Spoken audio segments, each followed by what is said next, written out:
how this works for you. I'm curious. Sounds like you had difficulties falling asleep and staying asleep.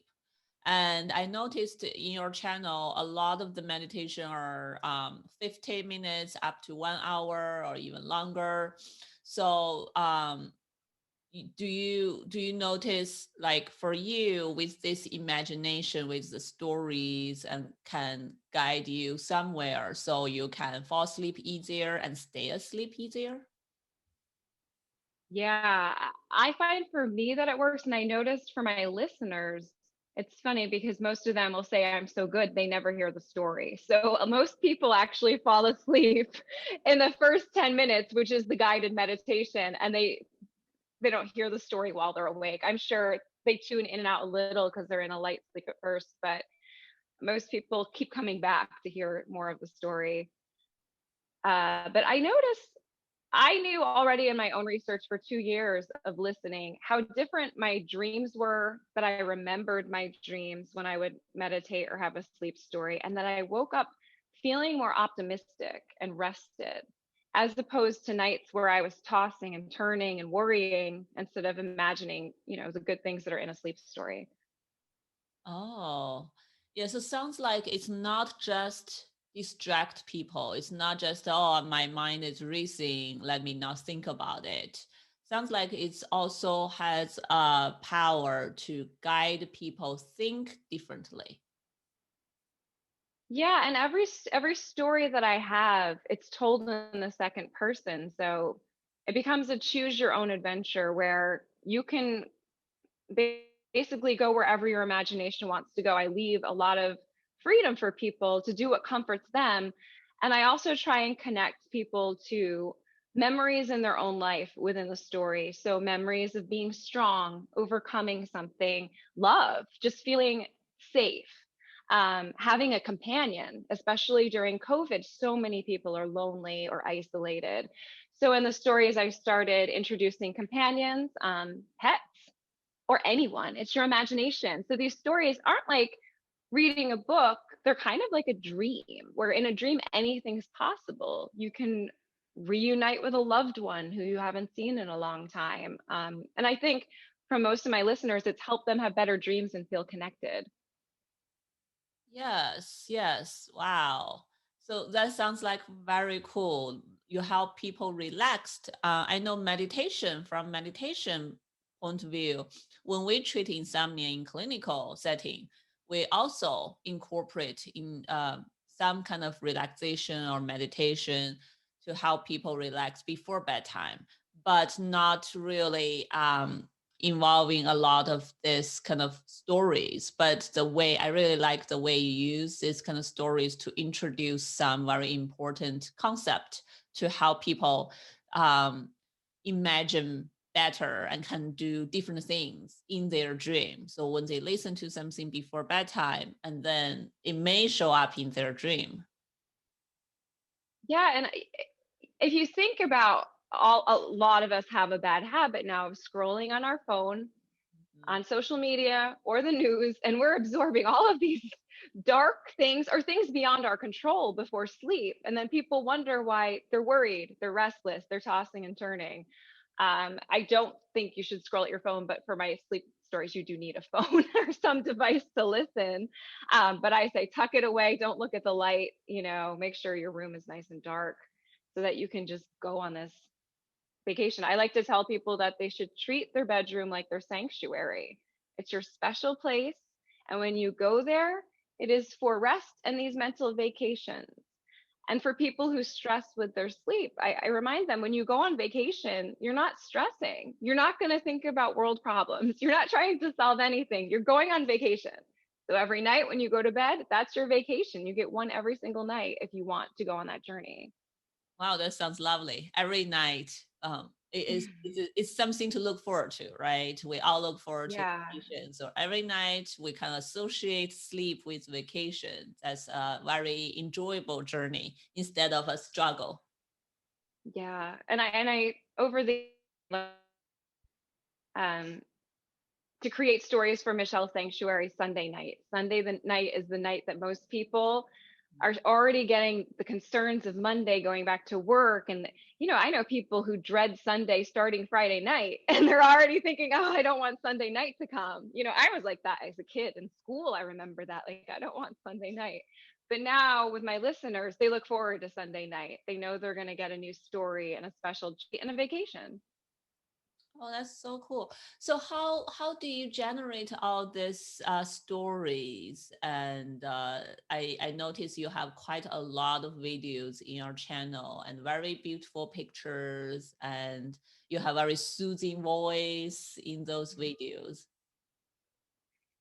I started with places that I traveled to and loved, the kind of vacation memories I had that just changed my life.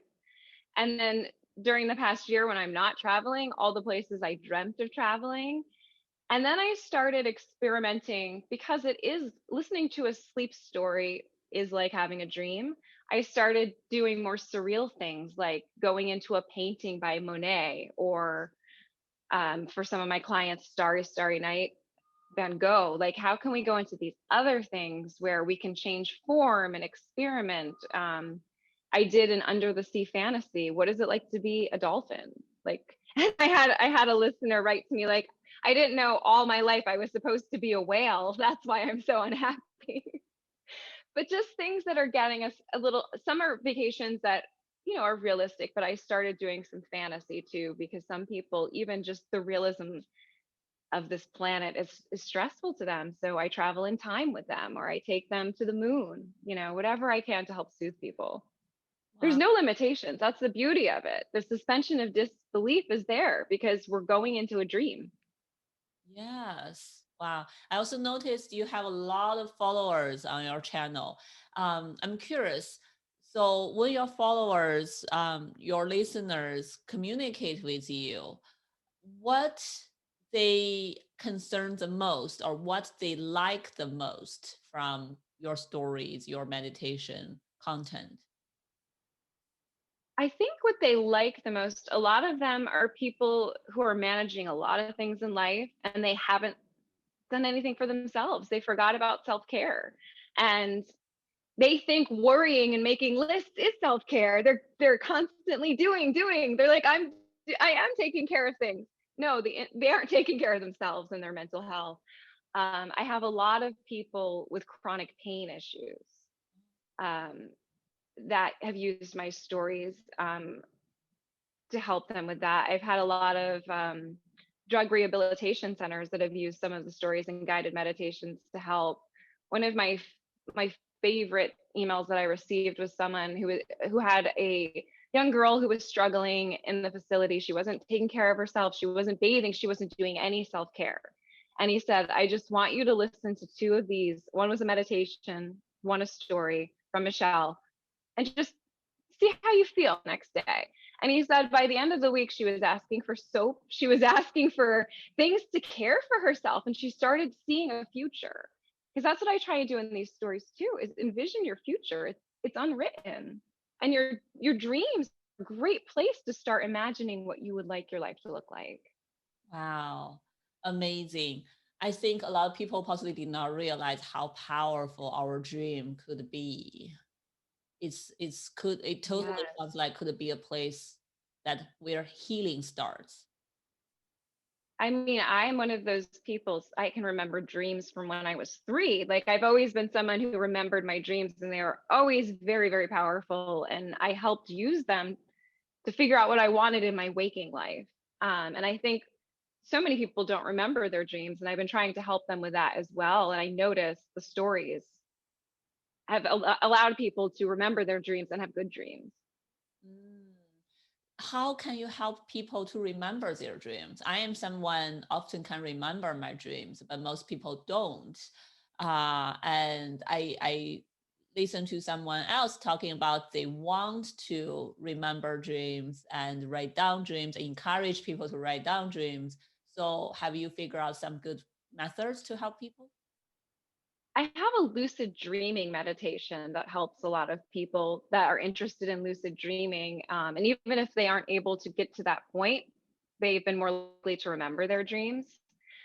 Um, I do recommend what works for me and has been very calming and soothing is I take a magnesium supplement before bedtime. And I notice I call them my magnesium dreams. But when I take magnesium before sleep, I always have the most beautiful dreams that really help me. And I know some of my listeners have noticed when they take magnesium, it helps as well. I see. Yeah, I also know someone have a pen and paper beside their bed when they wake up. Hmm. At the moment when they still remember some of the dreams, even there's part of it, they try to jot something down or draw some pictures down.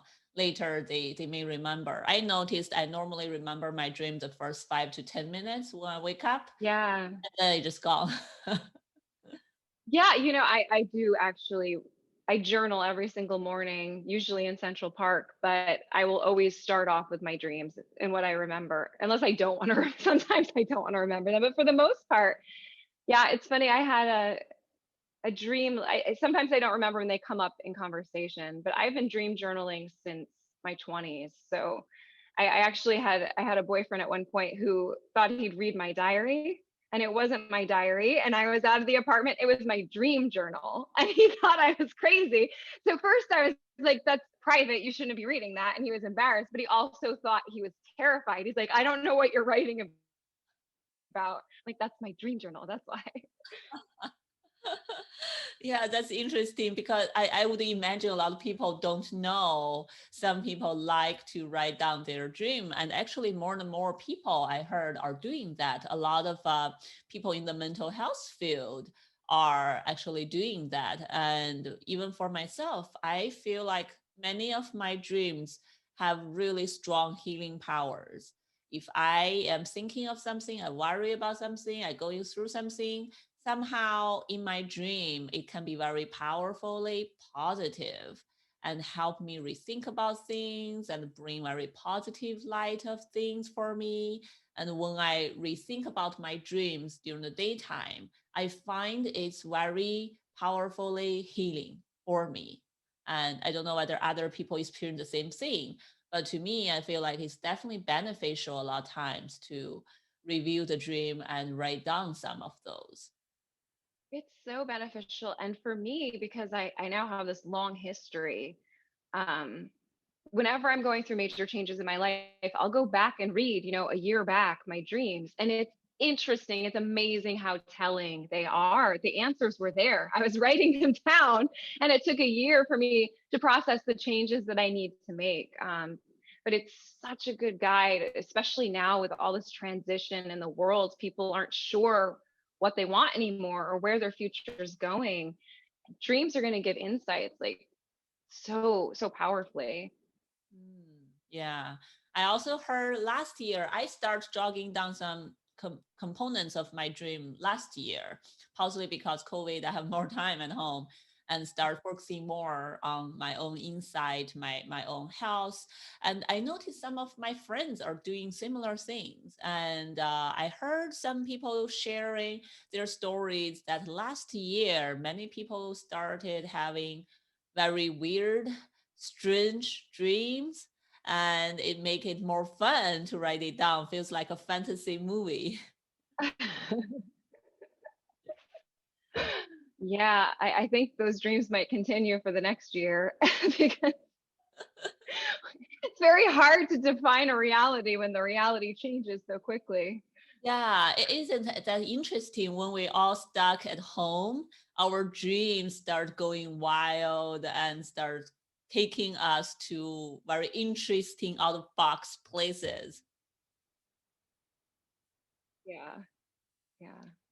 Yeah, so you've been doing this kind of work for so long. How do you like it so far?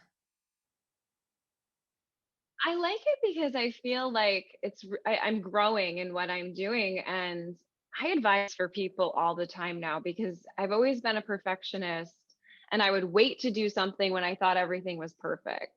And that was not the right idea. With this, I just started creating because I had that desire and I saw there was a need. And I look back at my earlier stuff, and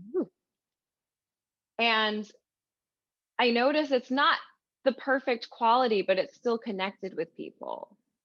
And if you have something to share that's really going to deeply connect, do it. And over time, I learned how to finesse things, how to be a better writer. This past year, during the pandemic, so many companies have focused on sleep. So I started partnering with Ultra Humans, a company, a Wondery app, and they asked me to come in and write because I've been doing it so long. And when I started, people thought I was crazy. They're like, "What is a sleep story? What are you talking about?" You know? Mhm. So Yeah. now it's changed. It's popular. Most people have some idea of what it is. Yeah, well, you mentioned that to me originally. I was very curious too. I know a lot of people are listening to sleep meditation, but I was wondering for sleep stories, will that get people too excited before bedtime if they listen to a story? How that can get people to sleep? But I think it totally makes sense when I listen to some of your videos and audios. I think that like with your voice, with the content, I can see how that ease people into sleep or help them think about something different during sleep. Right. Yeah. I remember I used to work as an actress in commercials. And so sometimes I'd have to be at work at 2 a.m., sometimes 7 a.m. I had an erratic schedule. And that's when I started listening to meditations. And some of them that just kept saying, relax, relax, relax. I'd get mad because I wasn't relaxing. And so it was getting me more excited because I couldn't connect. And that's when I realized these visualizations didn't put that pressure on me. Nobody was telling me to relax. I was just doing it because of the story. Yeah. Yeah, visualization is such a powerful tool. Actually, it's a powerful tool in psychological treatment as well, not just for sleep, but for other mental health treatment. And for some people, I know it's difficult for some people, but for a lot of people, if they can imagine, if they can be guided, they can really benefit from it and start liking it. Yeah, I've definitely seen that. And my channel's changed. I was very much focused on guided meditation, but the sleep stories are what people have been requesting the most and what YouTube's kind of discovered as my niche.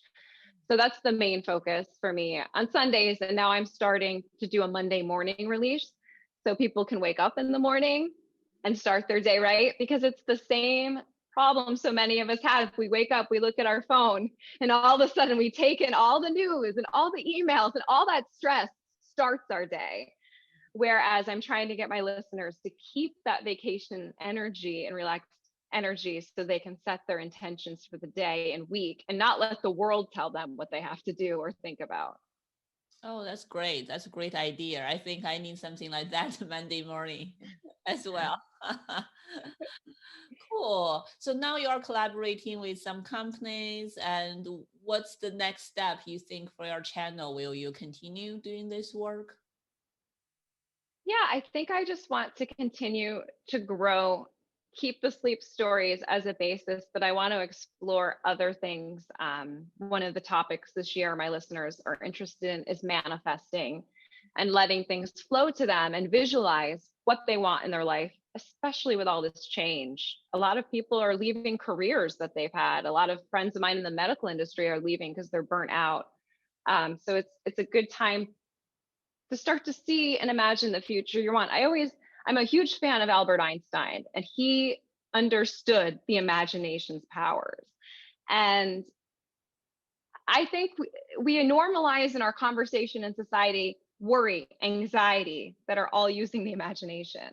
But we don't normalize someone coming to a room and saying, I'm going to have a bed and breakfast on an island and play my guitar for guests every night. People are like, yeah, that's a fantasy. Well, no, that's how it begins. That's how you accomplish life goals, is by seeing them and not afraid of other people judging you for doing that, because that is a really beautiful thing that lets us get to where we want to go. So I'm focusing on that with my channel, manifesting and visualizing the things that you want and not using your energy to worry about what you don't want.